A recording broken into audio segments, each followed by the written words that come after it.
Good evening, board members, member of the public, our administrative team.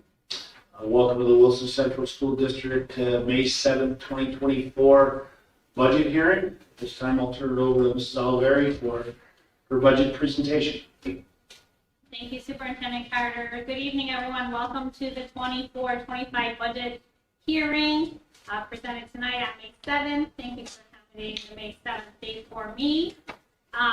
Let's go right to it. I'm gonna try to click along here.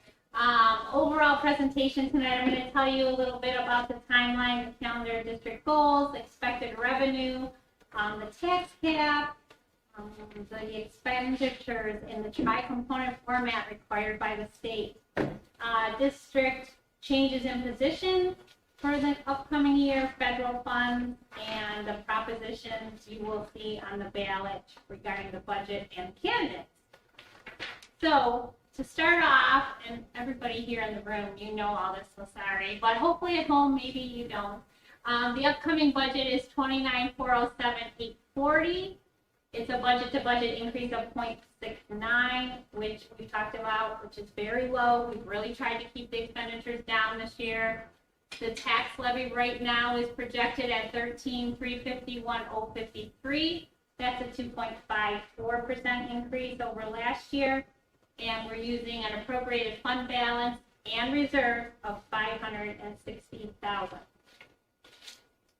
So revenue in our district is broken out into about 50% is state aid. It has been up to about 52 over the last few years, so it's gone down a little. Taxes are currently 45% of the budget.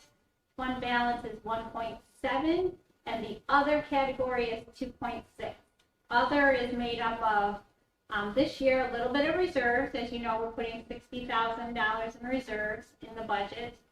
It's also our refund from BOCES, our interest income, which happens to be quite good this year. You know, in other years, you know, interest was really nothing, but hopefully you're all getting interest in your savings accounts and money markets now. So we're feeling the same thing. We're getting an additional amount of revenue coming from the money that we have in our accounts. So that makes up the majority of the other category, and fund balances are, you know, left over from year to year. So when we build the budget, we build it in two parts, the revenue and the expenditures. So I'm going to go over the revenue side first. Here's how we kind of start building the budget. We look at the calculated tax levy limit, which I'll go over in a little more detail. We start projecting the local revenues, including interest, admissions, rent, all those nice little things that we get in addition to our aid. Then we do the aid, which we all know starts in January when the governor comes out with her budget, and then it gets tweaked as the legislature finishes and actually finalizes the state budget. We analyze the tax levy that we might need to use, and we also look at how much fund balance and reserves we may need. Now, when we're doing those last two, we really have to get the expenditures done because we have to know like what we want to accomplish next year program-wise for our kids. So this year coming up, the state aid did bump up just in the last few weeks, as you know, to $14,802,297 when they decided to hold us harmless. So we do have the same foundation aid as last year. The tax levy, like I said, we have right now set at $13,351,053.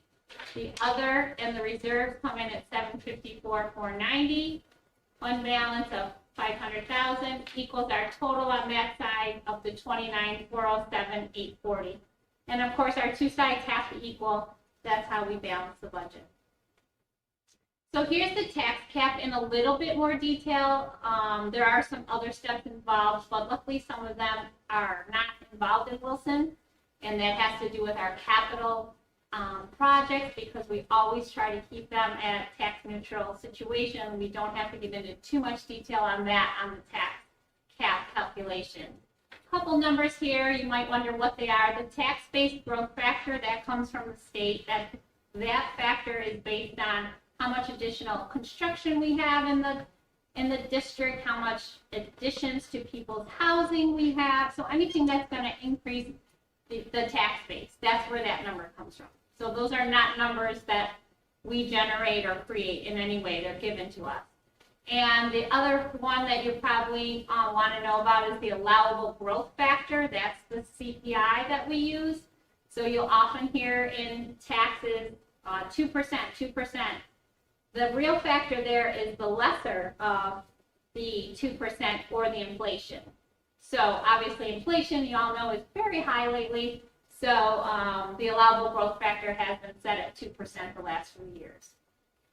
So the pilots, that is businesses that have an agreement with the county to get some type of reduction for bringing their business to the area.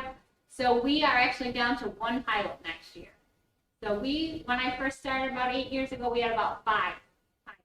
So we're down to 1 in the Wilson district. But those are additional revenue that's not on the actual tax levy, it's separate. So using all those calculations is how we end up coming up with the allowable levy limit, which you can see is $13,550, 147. And like I said previously, the board at this point has determined a levy that is needed, but it's lower than this. So this would be a 4.09% increase. So the board currently has determined a 2.54% increase. So every year to year, we tend to have that carryover that was listed there. And we will next year too. So it's available to us for use if needed. But in the past, the board has always said we do not want to tax up to that, a number like 4%. So on the expenditure side, I do have to report to you in this tri-component format. What that means is broken out into program, capital, and administration. So program is everything we do for the teaching of the students, the busing them here, all of the staff, the material and supplies, the equipment, everything to do with what our main job is here of teaching the kids. The capital expenditures are everything that we do to maintain our buildings, so staff, utilities, bonds and interest, because those payments are used to improve our capital in the building. So that's the capital section, and administrative is a lot of the staff that supports what we do here. So the business office, any secretaries, printing and postage, and anything you can think of that's kind of like a central expense to do what we need to do here. So expenditures, 78%, and this has been very consistent over the last 5 years, is put to program, which is great. That's where we want our money to go, right? To do what we do here. 10% is administration, and 12% is capital. And I'll show you a comparison of the last 3 years of those percentages.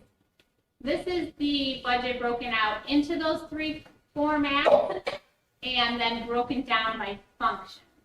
So I like to talk to you more in terms of the total of the functions instead of by each of these categories. So I will do that in a couple slides. Here's the program capital and administrative portions over the last 3 years.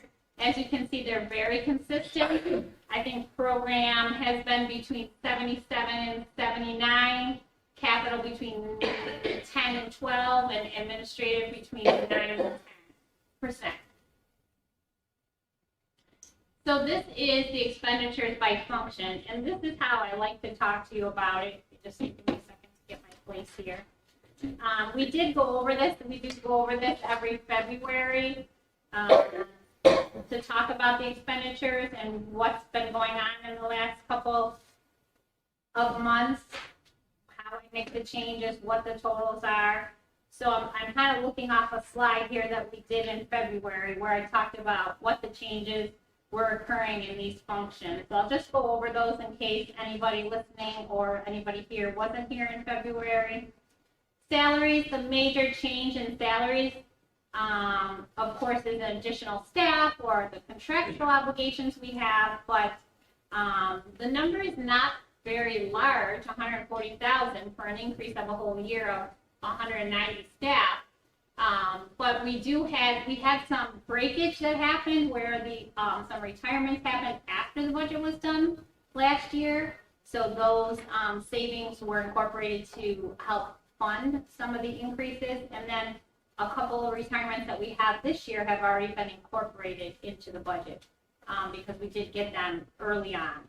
So all of those savings were used to help cover some of the increases in salaries you would expect in a school district. That's our major job, our people. Benefits, the major driving force here is, I think I've told you this before, we are expecting to have a lot of retirements next year, or they're eligible at least. So I needed to increase the line where we pay out the benefits available to those employees in their contracts. So I did need to increase that line in case several of those people take advantage of the district's retirement incentive. BOCES total actually went down a little. In February, it was projected to go up. But then we got the presentations from Amanda and Jason about some changes we were doing with the special ed and bringing back some kids. So so I made those adjustments, which we reported on in March. So that number actually went down. Outside services, that's our contractual line.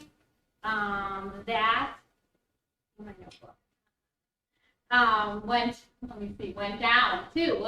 Originally, I was expecting that to go up, but some of our private placement kids are also coming back.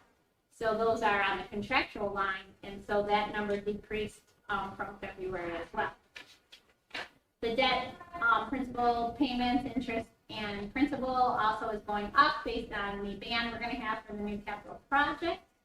Material and supplies, utilities have stayed relatively flat. Transportation, we're projecting a little bit of a decrease. We're always trying to run with the least amount of buses possible due to the driver shortage, so we continually try to fine-tune the use of the buses and how many runs we actually need. And transfers are the capital outlay project, which I'll show you in a little more detail. And 20% of our summer special education programs we need to cover with the general fund. So that's what the transfer line entails. So like we talked about earlier, 0.69%, very low. My colleagues across the county range from 3, 4, 5% increases in their overall total budget. So we're doing a good job of keeping those expenditures down. Position changes for 24-25. We had 3 teachers retiring this year. One was early on in the fall, in case you've forgotten. But that is still a teacher we're replacing at the end of this year. And then 2 this February announced their retirement. We have 1 teacher aide that resigned. We're filling that with a sub for right now. And all of these have been posted or will be posted, and we're planning on replacing them all. New staff coming in to our district for next year include the Wynn Learning Center director, which you've heard about. And so that actually is a teacher within our district right now. So we will have to hire a replacement for that person. We have 2 special ed teachers coming in and 1 special ed teacher, sorry, we're using 1, and 2 aides for the 1211s. The social worker we're going to make permanent, which was something it was very important to the board to do. And we had a grant funded person in UPK and an AIS position at the elementary, and those are also going to become probationary, which means more permanent positions here in the district. The capital outlay I reported earlier is going to be over at the elementary school. Mr. Wilkie has some ideas to help improve the functionality of the main office and also some improvements to the conference room. We're working to develop the drawings and estimate the cost with Labella, our architect. They sent me a few drawings here of what the new cabinetry in the main office that we were hoping to get in, and also in the conference room over there right now.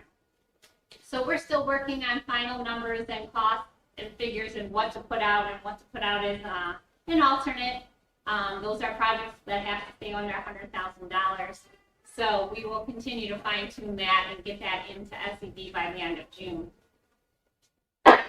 Bless you. Federal funds, we went over a little bit earlier too. We're winding down. We're gonna spend them all by September. We're running a summer program again this year with that money. We also are purchasing our final round of technology. and we're figuring out what to do with the learning loss and the before and after school money. We still have a little bit left, but we did use a lot of that learning loss money to buy the new Wonders reading curriculum that's going over to the elementary, so that's great. And we will wrap it all up and do the final reports this fall. So here's what you're going to see on the budget proposition when you come to the polls. The first proposition will be the resolution about the actual budget for next year in the sum of $29,407,840. So this proposition is asking that you can the district raise the taxes necessary to fund this budget at that amount. We have 2 board of education seats available for a 3-year term, and we have 2 candidates. So that's great news for us. We have Christopher Carlin, who's been on the budget, and Beth Hart, who is here in the audience tonight. So those are our 2 candidates for 3-year terms. So at this point, I'll just open it up to any questions the board has.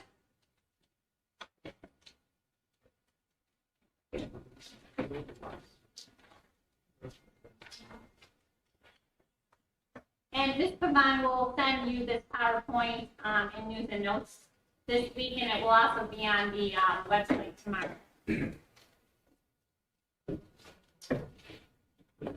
Thank you, Solidarity, for all your hard work and effort you put into this, especially with not knowing where we were going to be at. So, kudos for a great job keeping it spending as low as it's been. So, any other board members?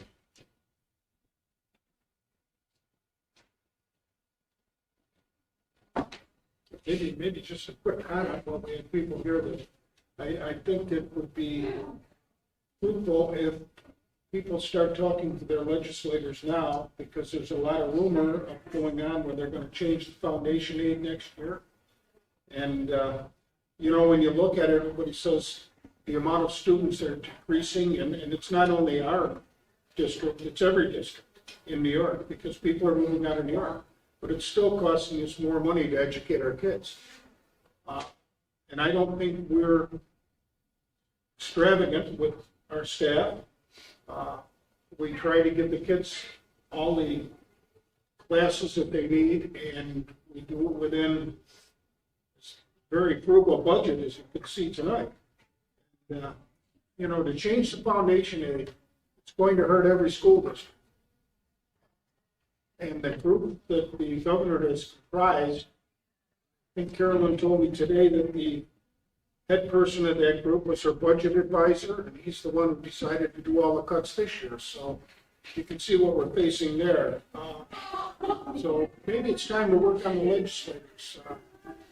State mandates come down every week. We get something new. We've got to do this. We have to do that. We have to educate our kids. But they don't put any more money into it for us. Originally this year, the foundation aid was, they called state harmless, with a 3% increase. Well, the governor took all of that away, and then through legislation, the Assembly and the Senate got the same harmless back, but we didn't get the 3% increase. So, we're fighting a negative battle every time we turn around when it comes to budget. So, if anybody wants to start writing their legislators now, we're talking to them. Now's the time to do it, because next May we might be in a little different circumstance. Thank you. Any comments, questions? And this concludes our budget hearing. We got about 10 minutes before our board meeting starts.